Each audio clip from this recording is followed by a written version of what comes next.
Does one win make a rivalry renewed? We'll find out this week on Iceman and Coach.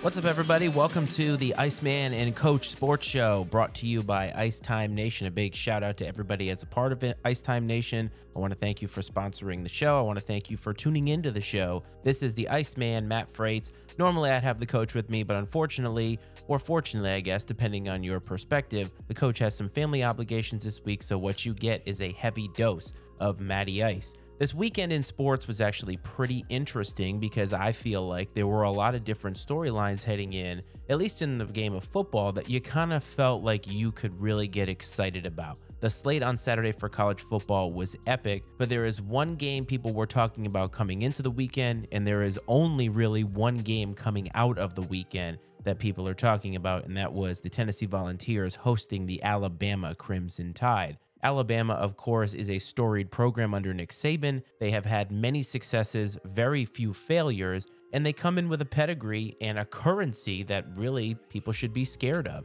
Nick Saban coaches fearlessly. He's seen just about everything there is to see in sports and in football. And I think when you see Alabama come into a game like this, you feel very, very confident that it's not going to be a wash, that they're going to make a game of it. And even if they lose, it's going to be a very competitive game. Rarely do they get blown out. Tennessee, on the other hand, is a program that hasn't really amounted to much in the 21st century. Really, if you think about it, I think the last time they were really relevant was 2001, when I believe they played or were close to playing in the national championship game. Back then it was called the BCS title game. But really, they haven't done anything of substance over the last 20 years or so. Ever since their national title, I believe it was in 1998 with T. Martin. They didn't win a national title with Peyton Manning. But once Philip Fulmer moved on, they have had kind of a cavalcade and a carousel of head coaches there. And not one of those folks, including Lane Kiffin, who has his own program at Ole Miss rolling right now, couldn't be successful there and bring that program back to prominence. The SEC has continued to get more rich in tradition and has continued to be a juggernaut in terms of talent top to bottom. And the coach has always talked about that top to bottom, the SEC isn't perfect. There are teams in the SEC like your Missouris, like your South Carolinas, that have really been punching bags for a lot of the other teams in the SEC, especially lately under the Nick Saban era. But I think remotely, it is the best conference in football. I really don't think that there is that much of a crazy statement to be made when you say that. So coming into this game, Alabama was going on the road to Neyland Stadium, going on the road to Tennessee, Rocky Top, all of that kind of stuff. This is the biggest game that Tennessee has had probably in 20 years, I would say. I don't think that that's crazy to say that. And you know me, if you've listened to this show, whether it's Drippin' Sports or Iceman and Coach, you know that I'm not a big fan of hyperbole. You know that I'm not somebody who is a prisoner of the moment, who's going to come out and say outlandish things just because I saw something incredible. But I think it's safe to say that now the second time in, I think, 3 weeks, College Game Day has come to Knoxville, and they're coming for the biggest game of the year. And I'm going to tell you something as just a casual fan. I do not have a horse in this race. I love college football, and I love football in general, but I'm not somebody that has a horse in this race in any way. This game delivered, and it delivered more and beyond expectations than I think anybody could have imagined. And what we saw was the Tennessee Volunteers, for the first time in the Nick Saban era at Alabama, getting a win over the Alabama Crimson Tide. Think about that for a minute. 15 years, 15 games, and Tennessee hadn't had a victory against the Alabama Crimson Tide. That is unbelievable. And when you think about the range of outcomes, statistically speaking, the range of outcomes would allow for Tennessee to sneak at least a couple of wins there. So for Alabama to really run the table and never have an issue with Tennessee, never stumble against Tennessee, it is incredible. But Tennessee ends up winning on a game-winning field goal that was partially blocked at the line of scrimmage. The ball looked as if it wasn't going to make it. It does make it, and an absolutely epic game comes to an end.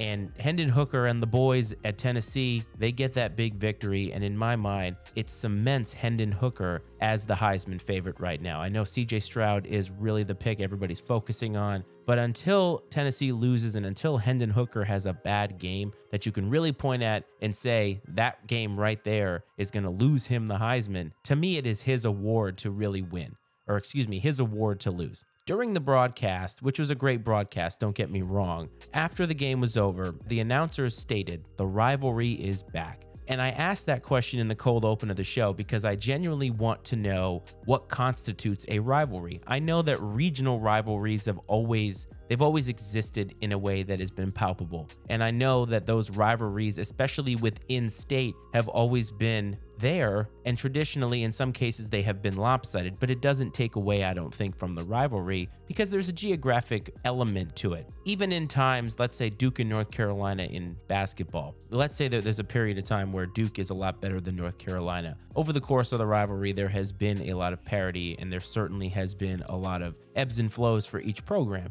So I think it's going to even itself out in the end. But I think when you look at Alabama, of course, everybody is a rival of Alabama because everybody wants to be Alabama. Alabama is really the pinnacle of the sport right now in terms of an empire that you want to build. And I know that other schools are trying to build that. Of course, Kirby Smart at Georgia, of course, Ryan Day at Ohio State. I mean, these schools are prominent in the national picture and all that. But I think really Alabama is what everybody is striving for. And so for Tennessee to finally beat them, it's a huge deal. But what does it mean for a rivalry to be renewed? Does one win bring that back? And I have to say that from my perspective, and as a fan of the Boston Red Sox, the New York Yankees have been our rival since I was a kid. And just the other day, I saw the video of the Red Sox and the Yankees having that big fight. I think it was in the 2003 ALCS. That was the famous game where Pedro Martinez hilariously threw down Don Zimmer, who had come at him in a very combative way. And I tweeted about it and said that the kids today are never going to know this rivalry,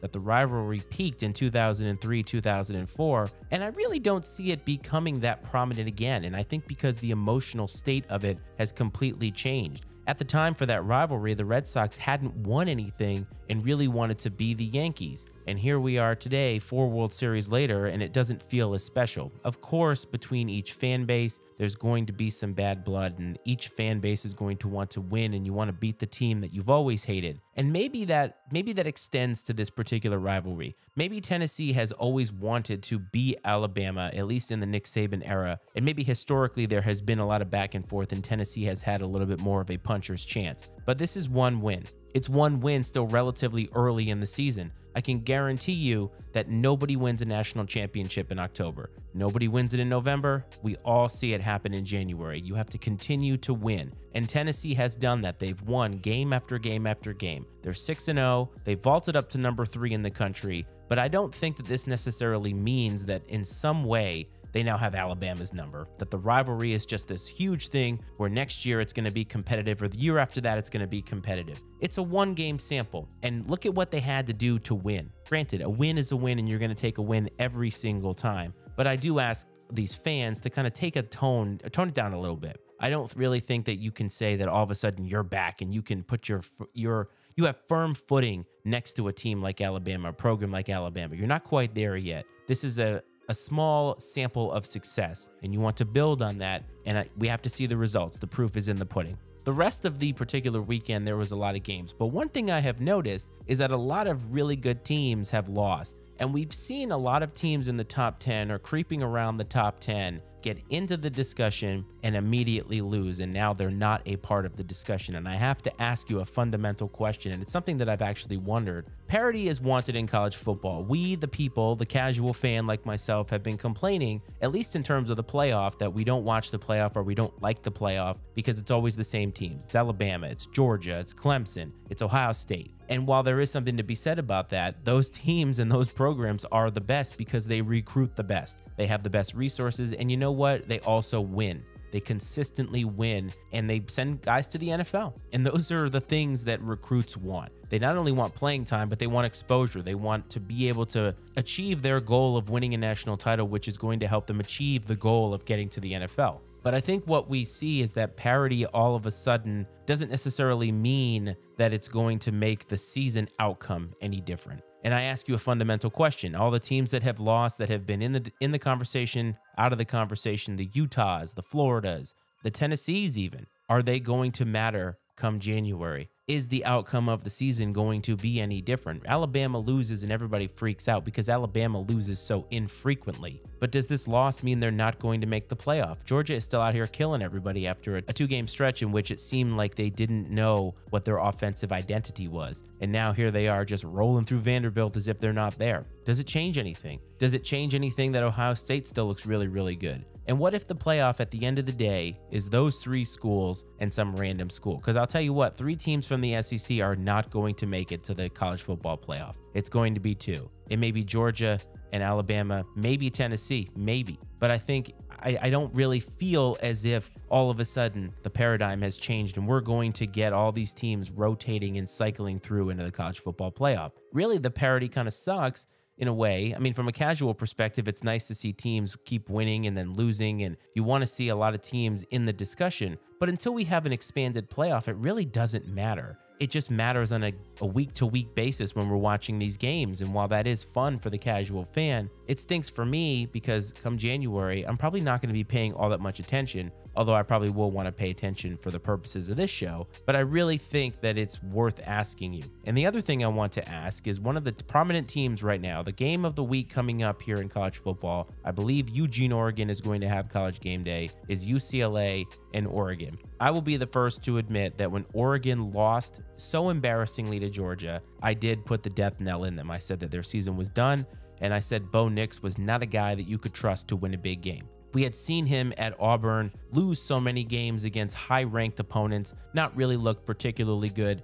And then you bring him to Oregon, who doesn't have the same resources as, say, an Auburn or maybe even another SEC team. And now we're expecting him to be this hot commodity that's going to win them a national championship. Well, color me wrong, because they are 5-1 right now, and they're number 10 in the country. The number 9 team in the country has to be one of the most surprising teams right now in the top 10, and that is the UCLA Bruins, with Chip Kelly as their head coach. And the Pac-12 has 2 really, really good teams in the top 10. After this weekend, they will not have 2 teams in the top 10 because inevitably somebody has to lose that game. But is the Pac-12 actually relevant? And maybe they have some good squads. Obviously, USC is a good squad. They just lost to Utah. Utah, we're not sure about. Obviously, they're a talented club, but they lost a couple of games earlier in the season, and you kind of wonder about them. And at the end of the day, is the Pac-12 champion going to be undefeated? Up until now, we haven't really seen that from the Pac-12, at least in the playoff era. And is that team actually going to matter? Like, if you look at UCLA or Oregon right now, let's say one of those 2 teams actually wins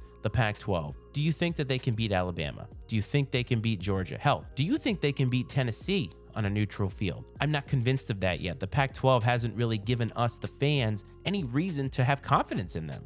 We've always doubted them. They seem like a B-level product compared to some of the other conferences out there. And I should say, compared to the representatives of some of the other conferences out there, like Clemson historically. Now, Clemson has been continuing to rise after last year. The offense under DJ Uiagalelei seemed like it might be a little bit sputtering this year. They've certainly turned it around, and they have a big matchup coming up this weekend against another inexplicable top 15 in the Syracuse Orangemen. But let's get away from college football, and let's actually talk a little bit of baseball. So we had Coach's cousin Alex on a couple of weeks ago when we talked just general baseball philosophy, the evolution of the game, all that great stuff. And in the end of it, I asked him if he felt like the Phillies or the Cardinals were going to win the wild card series. And he said that the Phillies squeaking in, getting a consolation prize, they couldn't do anything right, they couldn't hit, they couldn't put balls in play, and he felt that the Cardinals were going to basically run them out of the building. Well, what we have seen now is the Philadelphia Phillies are in the National League Championship Series, and they've done so by playing with confidence. They have pitched well,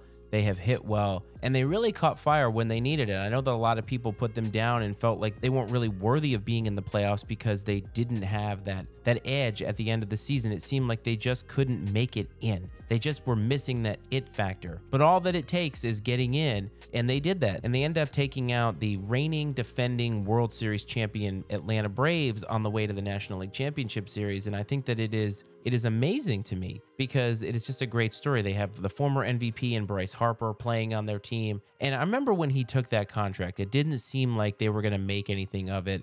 It didn't seem like that was the contract that he deserved. And I know he had a couple of years there where it felt like he really wasn't living up to the expectations of that contract. But I really think that the Philadelphia Phillies took these slights personally. I think that they looked at it as, okay, this is a new season. We're starting over. We're starting fresh. No matter who we have to play, we're going to do what we have to do to win. And right now they are pitching well, they're hitting well, and you can tell they have that it factor now. Something switched when they got to October, and that does happen for a lot of teams. And now they have a chance, and they're 8 wins away from winning their first World Series since 2008. And I can tell you that I have a lot of friends who are Phillies fans, but specifically my friend Ryan. I know that he's very excited watching games with his son Mateo, and they were at one of these playoff games against the Braves, and it's got to be a great feeling. Now on the other side of the bracket, they have the San Diego Padres as their opponent in the National League Championship Series. This was a team that many, myself included, had buried when the Fernando Tatis injury took place. Excuse me, not injury, suspension happened earlier in the season. And it felt like this team can't catch a break.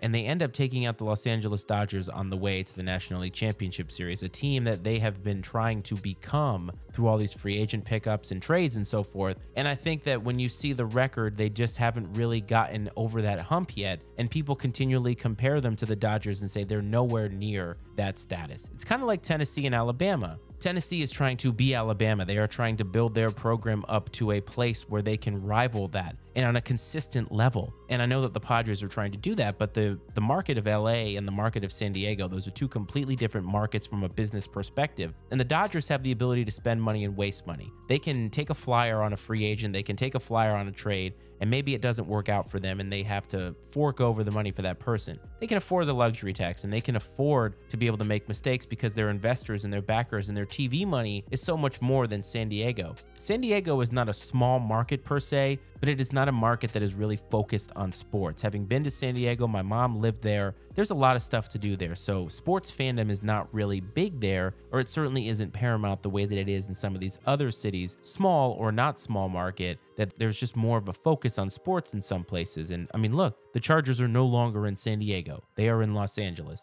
And so the Padres are consistently hearing that they are never going to be the Dodgers. They're never going to beat the Dodgers. And the Dodgers come in having almost a historic season from a wins and losses perspective, and goodbye, they are gone. I do wonder if the window for the Dodgers is closing. Obviously, they have a lot of talent. Dave Roberts is a great manager. I'll always have a soft spot for Dave from the 2004 ALCS, but you have to ask yourself, does getting into the playoffs matter? And that's all that it takes to get consistently hot. And even on the American League side, the Seattle Mariners make the playoffs and it's exciting, but they didn't really make anything of it. The Tampa Bay Rays, who have been that darling of the ball who never spend any money, they didn't make it either. The New York Mets, 100-win season. They started the season off red hot, had such a huge lead in the National League East, and they blew it. And they ended up making a wild card spot and didn't make it. And you have to ask yourself, some of these teams make it and they just catch fire. The season starts over in the playoffs, and for the Padres and the Phillies, it certainly did. And while maybe they didn't have the wins and losses outcome that they wanted in the regular season, they're getting the wins and losses outcome that they want in the playoffs, and that's all that matters. Both teams are 8 wins away from the World Series. In the American League, you have some teams that made the field that were a little head scratchy in terms of they're not consistently in the playoffs, so you kind of ask yourself, are they really legitimate? The Mariners, the Guardians, and I just want to say something about the Guardians. The Guardians have one of the worst names I've ever heard in sports at a professional level. And I am somebody who is generally for when we change names of sports teams because I feel like when we point out things in our society that are problematic, we should do what we can to be empathetic and try to change it. And to me, even though there's a lot of history of the Cleveland Indians, the way that the Indian was portrayed was definitely appropriation, and it definitely was insensitive and borderline insulting. I mean, Chief Wahoo, while an iconic logo, very problematic logo. My issue is not with them changing the Indians' name. My issue is with the Guardians and the rollout and everything associated with it. It's not too dissimilar from the Washington Commanders, which is a rollout that I just absolutely hate. I do not like the logo. I do not like how they made the uniforms. None of it works for me. The Guardians is the same way. I'll be honest with you. The Guardians look like they chose somebody who had an entry in a contest to be able to do it, like a kid did it. It just doesn't feel professional. So the Guardians being in the playoffs, it doesn't feel legitimate to me. The New York Yankees, though, historically have been in it, and the Houston Astros lately have had that kind of franchise run that every team is trying to build. Now, the Astros, it took a lot of losing to get there, and some could make the argument that they tanked. Obviously, they had the cheating scandal from 2017 and all that, but you can't take away the fact that those guys can play. And now in the American League Championship Series, you have the Houston Astros and the New York Yankees for, I think, the third time in the last 6 years. This feels a little bit different. This is not your rivalry from 2018 or even 2019. This is completely different. And I think that you're going to see a fire series here. And I just feel like the MLB playoffs are set up for a great set of games and a great series of games. And I think the World Series is going to have at least one team in it that's going to be somewhat polarizing and move the needle. I think the Houston Astros move the needle because they cheated. The New York Yankees are the Yankees, so you either love them or you hate them. And I think if the Phillies make it, I really feel like Philadelphia is a great sports town, no matter what you want to say about their fans and about the way that they treat other fans and so forth. But I think it's a great baseball town, and I think that the World Series is going to have a great matchup regardless. There's going to be a lot of young talent in it. And if Aaron Judge makes the World Series after the season that he just had, I think that it is amazing. But I do want to ask you, does Major League Baseball actually care about ratings? And obviously we know that the answer is yes to that. I'm not going to sit here and tell you that it isn't. But my point in asking that question is, do they care about the Yankees being in it? With all the drama that just took place with Game 5 and the postponement and not saying anything for 2 hours after already saying that it was going to be delayed, it kind of played into this conspiracy theory that Major League Baseball really wanted the New York Yankees to move on because a team like the Cleveland Guardians is just not a sexy pick from a ratings perspective. Baseball is slowly dying in terms of fan engagement. The fan base continues to get older. I've said this numerous times on this show, so we're not going to wax nostalgia about that stuff. But it does beg the question, does it really do anything for baseball if it's the Padres versus the Yankees? Sure, they can play into the history from 1998, but the Padres really aren't a sexy national pick. Baseball is already a pretty regional sport to begin with, and I think that they have to care a little bit about who makes it. I think that they'd rather have the Phillies and the Yankees because those are big markets, big cities, big fan bases, passionate fan bases, and I think that that's what Major League Baseball wants. Either way, it's going to be exciting if you love baseball, but from a ratings perspective, obviously Major League Baseball wants the matchup that is going to bring a lot of casual fans there, mostly because they want to see one of these two teams lose, and I'm not sure that the San Diego Padres bring that to the table, but the other three teams do. And so either way, I think baseball is in a good spot here. We're going to talk about a sport that we've never talked about, at least with the coach, and that's boxing. Boxing is a sport that I'm very familiar with. It's one that I train in. I genuinely love the sport. And I feel like boxing is in this place where it's continually, like baseball, dying over time because the advertising, the fights, and everything, it just continually goes downhill. I don't feel like it's promoted very well. Over the weekend, we had Deontay Wilder back in the news because he had a first-round knockout against some guy that I'm not even sure I could pick out of a lineup. I'm not sure any of my boxing friends could pick out of a lineup. It was some tomato can. They basically cherry-picked an opponent. It almost seemed like a fix because they want to get Wilder back into the race in the heavyweight division. Let me just be clear. The heavyweight division doesn't mean anything the way that it used to. There are a lot of great fighters in a lot of lower level divisions, but the heavyweight division has always been the division that has been the cornerstone of boxing on a national level. The heavyweight champion of the world, that was currency. It meant something. When you walked into a building in New York City, they knew you were the heavyweight champion of the world. That meant something. Today, if you're listening right now, and you're a casual boxing fan, do you know who the undisputed heavyweight champion of the world is? Of course you don't. Because one, they don't advertise, and two, there is no undisputed heavyweight champion. And for some reason, the promoters are not trying to get to that outcome. Alexander Usyk, who was from the Lomachenko camp, a great fighter, came up from cruiserweight and worked his way up, basically swept all the belts at cruiserweight and said, I'm coming for heavyweights. He took the belts from Anthony Joshua and he beat him in a rematch. And here we are. He's sitting there waiting for Tyson Fury. Tyson Fury, who has quote unquote retired. And all of a sudden now we see that Tyson Fury is taking some fight, I think, with Dillian White. What is happening? The heavyweights need this unification. They at least need the fight. This is where the money is. And somehow these promoters, I don't get it. I don't understand what is going on because we, the fans, need the great matchups. Can you imagine where boxing would be if they just cut the bullshit and we could get to the matches that we wanted? Imagine the heavyweight unification title fight. It would be on pay-per-view. It would be advertised. It would be amazing. And you know what? It would actually be a good fight because Tyson Fury is a big dude. He's got good footwork. He can box. He obviously made Deontay Wilder look silly in that second fight. And I think Alexander Usyk is coming up. He's a smaller guy. I mean, you saw against Anthony Joshua in the rematch that he really struggled with the power. And how was he going to hold up over the course of 12 rounds? And you know what? He struggled in round 9, came back and took round 10 and just took it to Anthony Joshua in round 12. He's a guy that can go in deep water, and man, that fight would be amazing. And you know what? Tyson Fury would sell the fight for him. He would sell the fight for all the promoters because he's that good at what he does. Some people might consider him a heel, but I think he just knows how to play the game. He knows how to promote. And for some reason, we're not going to get it. We're going to get another retread of another rematch. It's like WWE all over again. And it's infuriating to me. It's infuriating to me because we're not getting the best matchups. Speaking of the best matchups, George Haney took out George Kambosos over the weekend, and right now we need Haney versus Lomachenko. Lomachenko has a fight coming up, and if you're not familiar with Lomachenko, go look him up right now. Go on YouTube, Google his highlights. He is an amazing fighter. And while he lost that fight in the pandemic to Teofimo Lopez, he's still one of the best fighters in the world. And he's slowly been making his comeback. He won a rematch with Lopez. Lopez ended up saying no, lost the belt. So many things are happening. If Lomachenko wins this fight over the weekend or later this month, get him in front of Devin Haney. That's the fight that we all need. At these lower level divisions, we seem to be getting the fights that we want, where it seems like guys like Errol Spence are stepping up to the plate. We're going to see Spence and Crawford later on in the year. That's a fight we should have had a couple of years ago. Errol Spence was driving a little bit too fast, 125 miles an hour, nearly died. So some things happen here. But we need Lomachenko and Haney because Haney is a great fighter. Kambosos is also a great fighter, but Haney just had way too much for him. And yes, the fight went to a unanimous decision, but it was really Haney's fight to lose. I mean, there was just no contest here. And we need these fights to happen because I want to be able to talk about boxing on here. I want to be able to have boxing matter to you all.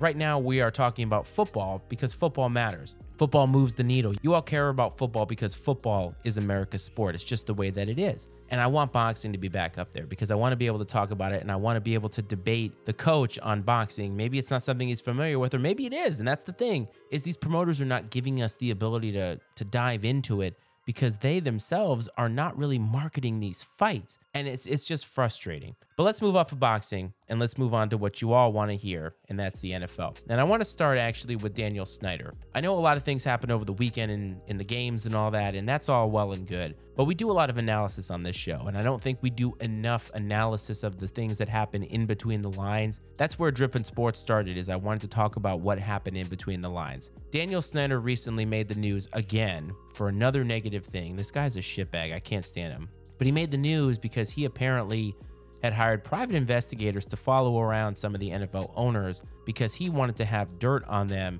in the event they were going to try to essentially vote him out of their little social club. All this came to light last week through some leaks seemingly in the Commanders organization, and what we have seen is that's a mess. Now, it's interesting because if you think about it from Daniel Snyder's perspective, this leaking out is not really a great thing for him. It's certainly not a great look that you are hiring private investigators to investigate other people. And what he was trying to do was gather evidence so he could say or have some leverage against the owners in the event that he was going to have to sell his football team. So it's not really a great look. And maybe it's not a great look for the NFL and the owners. Now, what we do know is that John Gruden took the fall because of this lawsuit and investigation that was happening with the Washington Commanders. I believe it was Bruce Allen, who was at the time the GM of the Redskins. And John Gruden was the fall guy because John Gruden got fired for saying a lot of shitty things and insensitive things. And earlier this year, I talked about how he still doesn't get it. I mean, John Gruden still doesn't understand that what he did was wrong. And while he maybe feels wronged by the NFL because he was the fall guy, he still said those things. And he needs to rectify that with himself. But Dan Snyder is such a piece of crap because he consistently does awful things at every single turn. Workplace environments. He's like Robert Sarver in that regard. Just terrible ownership of a club that I know many people who are passionate about. They want to see him gone. Stealing money from the owners. And I asked many times, at what point are they going to be able to get this guy out of ownership? It seemed like they were never going to get something that pinned to him. And you know what it took? Him investigating the other owners to try to have dirt because he wanted to be able to say, yeah, you may think I'm bad, but look at what they have. And I get it. He wants to extend the runway in which he has to sell his team. But I can tell you right now that after the news came out about what he did, the owners want him out. And there's so little morality that goes around with the owners in this social club because they're all billionaires. They're all white billionaires who have never really had to do anything or worry about anything in their life. Any legal troubles they can sweep under the rug with money, which both Daniel Snyder, Jerry Jones, Robert Kraft, all those folks can do that. And it kills me But at this point, it seems like we're finally going to get some resolution to this issue. And finally, Daniel Snyder is going to be kicked out of this club. It seems like it's headed that way. What I really will be interested in is the kind of dirt that he has on these NFL owners. I mean, we know about Bob Kraft. We know about Jerry Jones. Those things are not surprising. What I want to know is the things that happen in the shadows and the things that happen that maybe we're not all privy to. Because the things that we know about Jerry Jones and Robert Kraft, those guys got caught. I want to know the things that happen behind closed doors. I want to know the kind of language that people use. I want to know when some owner takes swipes at Roger Goodell. I want to know all that stuff. And I think Roger has seen it. I think we know that in that investigation with Washington, he saw something in there that made him not want to release that footage. So what they decided was, who can we find to take the fall for this? And there he was, John Gruden. Now, happily, the Raiders were able to get out of that $100 million contract, so it was a win-win. I'm sure Mark Davis had something to do with that. But in the end, Daniel Snyder is making too much trouble for these people, and they're going to vote him out. And I think it couldn't happen soon enough. But speaking of owners, Bob Kraft got married over the weekend to, I believe, like a 47-year-old doctor. And he got married in this ceremony in New York City, some hugely private event. It was like 250 people. Apparently Ed Sheeran played, Elton John played, Meek Mill played. It was crazy. One of the attendees at this wedding was Tom Brady. And that in and of itself doesn't make news because we know that he had a great relationship with Bob Kraft. Even if he's gone on from New England and Bill Belichick and all that stuff, Tom has to be able to look back at his time in New England and feel as if it was a good time. I mean, he won 6 damn Super Bowls with the Patriots, right? Obviously, there's a lot of good things to be had, and maybe it didn't end the way that we all wanted it to end, but he and Bob Kraft are tight. So that's on a Friday night. There's a game on Sunday in Pittsburgh. Normally, the way that these cadences work is there's a walkthrough on Saturday the night before because they're going to walk through their game plan. Usually, it's through like a bunch of scripted plays and so forth. This is what we're going to do. The Tampa Bay Bucks looked terrible again against the Pittsburgh Steelers. This is a Pittsburgh Steelers squad who hadn't looked all that great themselves. Mitch Trubisky didn't look all that great. Kenny Pickett hadn't looked all that great. Mike Tomlin seemed like maybe his time in Pittsburgh was ending, and they ended up getting this win against the Bucks. Now, the other thing that we've talked about here is Tom Brady has every Wednesday off. Tom Brady doesn't have to practice with his team on Wednesdays. So this particular week, he takes off Wednesday, which is normal. He ends up probably not practicing with the team on Friday because he's in New York City for this wedding, and he doesn't get back in time to go through walkthroughs with the team on Saturday. So what did he expect on Sundays? There's footage of him screaming at his offensive line. Well, what did you expect? You weren't there. You weren't there. And again, Tom Brady has a lot of currencies. He has 7 Super Bowls. He won a Super Bowl for that team. And you know what? They're probably never going to sniff the Super Bowl again after he leaves. I get it. I do understand that when you are good at what you do, there are some concessions that need to be made for you. But I think what we're seeing is the physical manifestation of these concessions. Tom being able to be away from the team as often as he is not conducive to winning. There's no chemistry being built. It doesn't seem like that team is in any way a cohesive unit. But see, that's the thing. That's what won them the Super Bowl in 2020, is they all bought into Tom. They believed in Tom, and they have a lot of injuries, don't get me wrong. So there is certainly that factored in. But I don't think they believe in Tom the way that they used to. It doesn't seem like a happy marriage right now, and that's what they need. Tom Brady is 3-3. It's the worst record he's ever had this far into the season. And another guy who's in the same boat is Aaron Rodgers. Now, both of these guys are ancient in terms of traditional quarterback age. Aaron Rodgers, I think, still has a very high ceiling left in him. He certainly is still very good. I just don't think the Packers are very good. The Packers lose this week to the Jets, and now they're 3-3, having lost to 2 New York teams in a row. And this is the worst place that Aaron Rodgers has been after 6 games. It begs the question, are both of these guys nearing the end?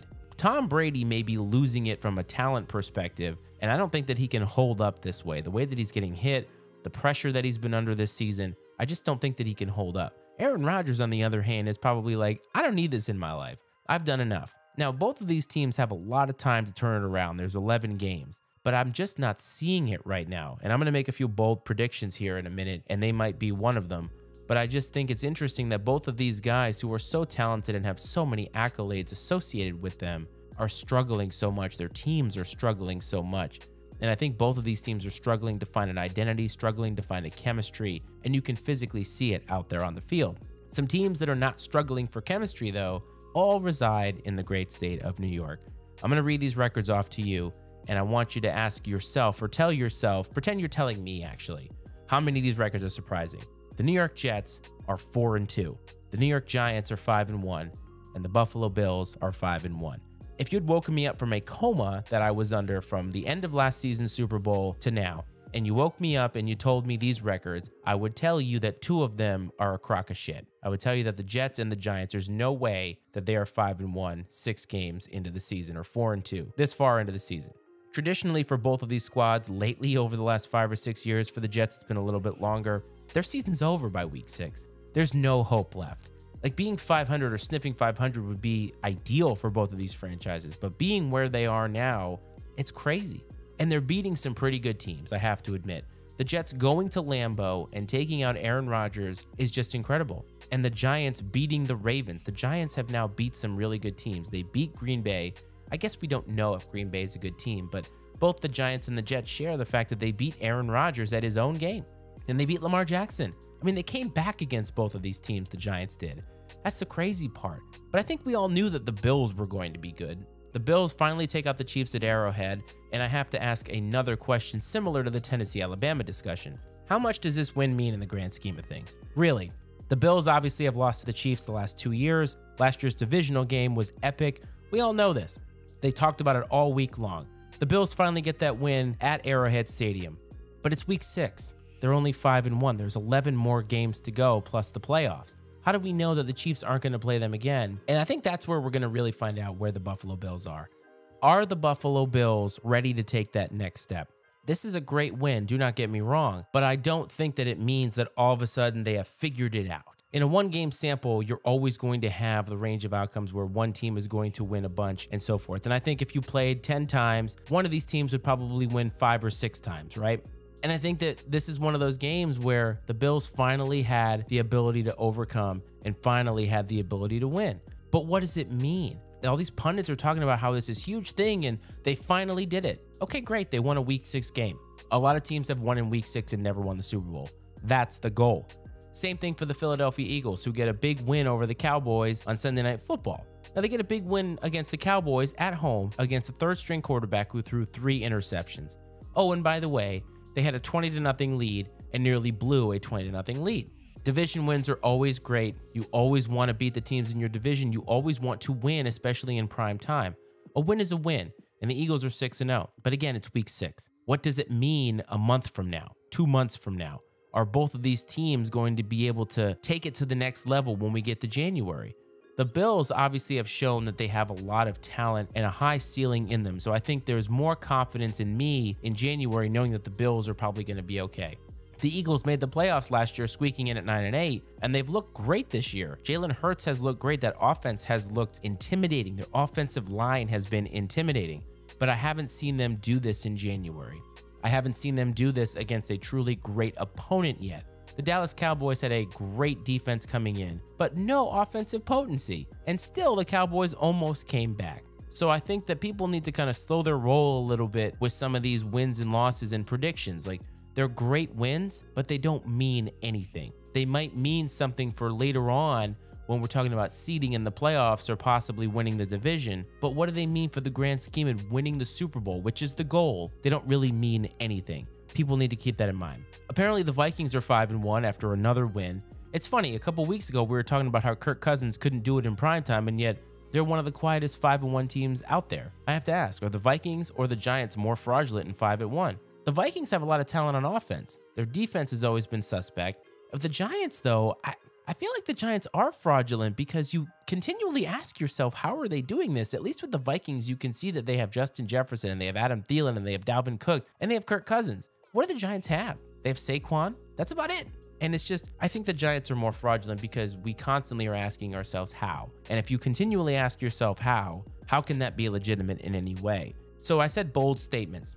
Before we move on to another segment on the show, I'm going to make some bold statements. And maybe one of the things that this show has been lacking is some of these bold statements. Maybe we've been too conservative. So without the coach here, the Iceman is going to take a few liberties, and I'm going to make a few bold statements. So here we go. Number 1. The Green Bay Packers will not make the playoffs this year. I think Aaron Rodgers is facing probably the most adversity he has faced. He's at the end of his career. He's getting paid a lot of money. He really doesn't have a lot of guys on his squad that I think that he rolls with.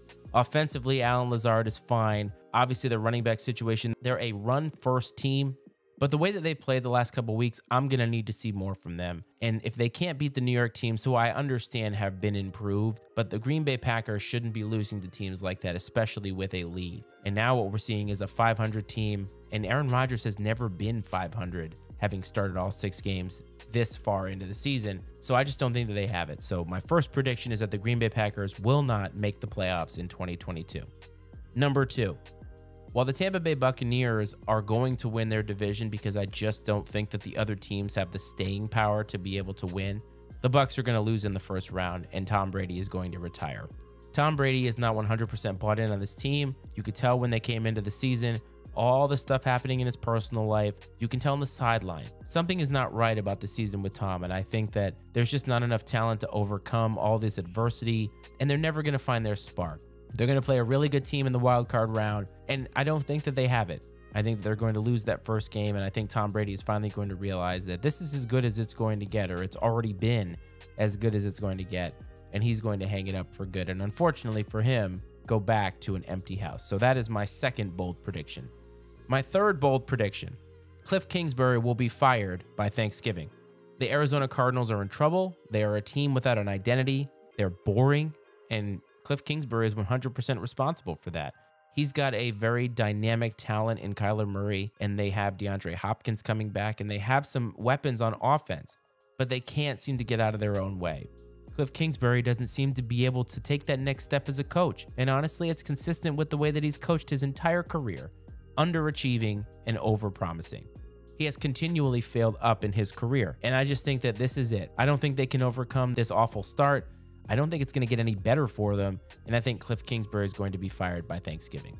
My last bold prediction, and this one is probably going to be the most controversial of all. I think at the end of the season, Bailey Zappi will be the New England Patriots starting quarterback. Listen, I was a fan of Mac Jones and the drafting of him, and I think Mac is a great kid. I think he's got a lot of talent, and I think he has the ability to be a very solid quarterback in this league.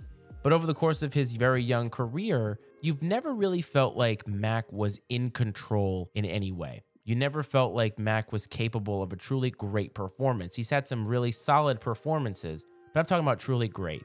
Him getting hurt was very sad, of course. You don't want to see a player get hurt, especially on your own team. And Brian Hoyer getting hurt was a veteran, but in comes Bailey Zappi, and through 3 games, 2 starts, he's 2-1. And after the performance against the Browns, where he was 24-34 for 302 touchdowns, and again, this is one of the best defenses in the league. The Cleveland Browns may not be good because they don't have Deshaun Watson as their starting quarterback, but their defense is good, and playing on the road in a hostile environment, Bailey Zappi looked great. When you watch him, he is gaining confidence by the second, by the play, and the players seem to respond to him. Bill Belichick has made a move like this before, and honestly, if the Patriots keep winning, I just think Bailey Zappi is going to be the guy. So that is my 4th bold prediction. What are some bold predictions that you have? Reach out to me, Matty Ice, at Matty Ice Freights is the handle on Twitter. You can reach out to at Iceman and Coach on Twitter as well if you want to hit up the show. Let me know what some of your bold predictions are for the rest of the season. And now,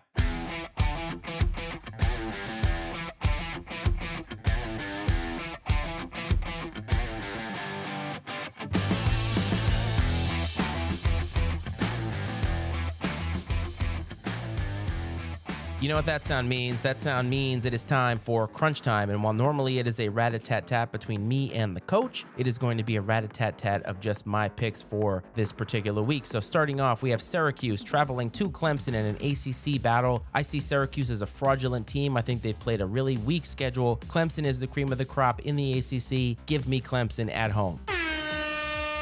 UCLA traveling to Eugene, Oregon in a Pac-12 showdown of 2 top 10 teams. College game day is going to be there. Oregon, to me, seems like the team that is a little bit more tested, having played a great team in Georgia. UCLA, with Chip Kelly right now, is the shining star. I think that their flame is going to be flamed out. Eugene is a very, very tough place to play. Give me the Ducks. Texas traveling to Stillwater, Oklahoma to play Oklahoma State and the Cowboys, who just recently lost to TCU. Texas having come off a really shaky win against Iowa State. Oklahoma State needs to redeem themselves. I think that they are one of the better teams in the Pac-12, so give me the Cowboys. Kansas State traveling to TCU to play top 10 ranked the Horned Frogs. Kansas State, I think, has a nice story. I think that they're a great club. TCU, I think, is playing on another level. They've had some signature wins this year. They are one of the best teams in the country, one of the best teams, if not the best team in the Pac-12. Give me the Horned Frogs. Switching to the NFL, the Packers traveling to my home, the Washington, D.C. area to play the Washington Commanders and Taylor Heineke. Carson Wentz is out. I think the Commanders are better off without Carson Wentz. Packers come in struggling. Give me the Commanders here. The New York Football Giants travel to Jacksonville to face the Jacksonville Jaguars, who have been struggling ever since that signature win against the Chargers. I think the Giants are coming in riding high. The Jags are coming in riding low. The Jags need it more than the Giants do. I still think that the Giants are fraudulent. Give me Doug Peterson and the Jags. The New York Football Jets travel to Denver to face the Denver Broncos and former chef Russ Wilson. Russell Wilson is hurt with a hamstring. He's obviously got a shoulder problem. The New York Jets are riding high. Denver is a tough place to play, but honestly, I have zero confidence in the Broncos. Give me the Jets. The New England Patriots on Monday Night Football rekindling their rivalry with the 1985 Bears in a former Super Bowl showdown. Patriots hosting the Bears, Bailey Zappi at quarterback. The Bears are not very good. Give me the Pats here in a blowout. And moving to baseball, the Philadelphia Phillies and the San Diego Padres start the National League Championship Series. Both have young squads. Both have a lot of confidence coming in. The Phillies, to me, seem like they have a little bit of a different it factor with Bryce Harper playing well, the pitching, Rhys Hoskins, everything. Give me the Phillies in a 7-game series. And last, the American League Championship Series with the New York Yankees and the Houston Astros. Both of these teams hate each other. America hates both these teams. You know what, though? I think the Yankees, riding the high of Aaron Judge, are going to take it here. Give me the Yankees in 7. All right, everybody, that is crunch time. I love crunch time. I wish it was here with my man, Coach. But you know what? It is what it is, and we will rekindle that next week. And one last thing before we get out of here, and that is OTW.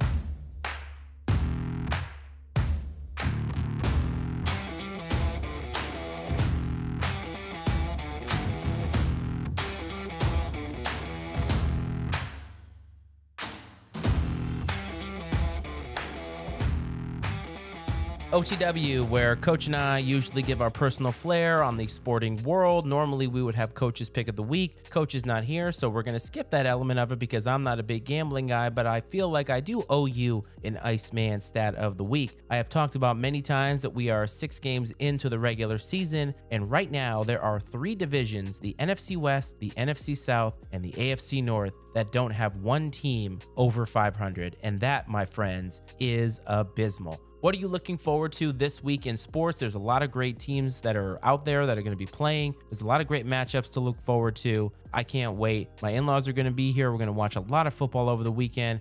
I think it's going to be a ruckus time. Before we get you out of here, please support the Pub Time Podcast, where you can find the Coach in another way. They're doing a lot of great serial killer work because it is October. Halloween is right around the corner. So go check them out. Hit that follow and subscribe button on whatever app that you use. And please support this show by following, subscribing, rating, reviewing. And please visit MattyIceMedia.com for the other podcasts that the network has and supports. It means the world when you support us, and please take the time to do that. From everybody here at the Iceman and Coach Sports Show, I hope that you have a great weekend. Ice Time Nation, this is Iceman and Coach.